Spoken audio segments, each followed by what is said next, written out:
Pindi unapotamka neno kumwambia ndugu yako Muislamu assalamu alaikum wa rahmatullah wa barakatuh,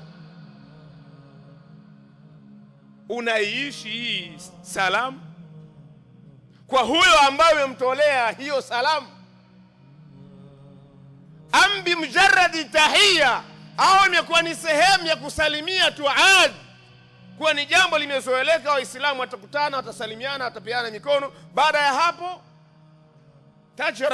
tajrahu, ni mtu umemsalimia, dakika moja imepita, dakika mbili zimepita, dakika ya tatu ya nne huyo uliyemtolea salamu waanza kumjeruhi.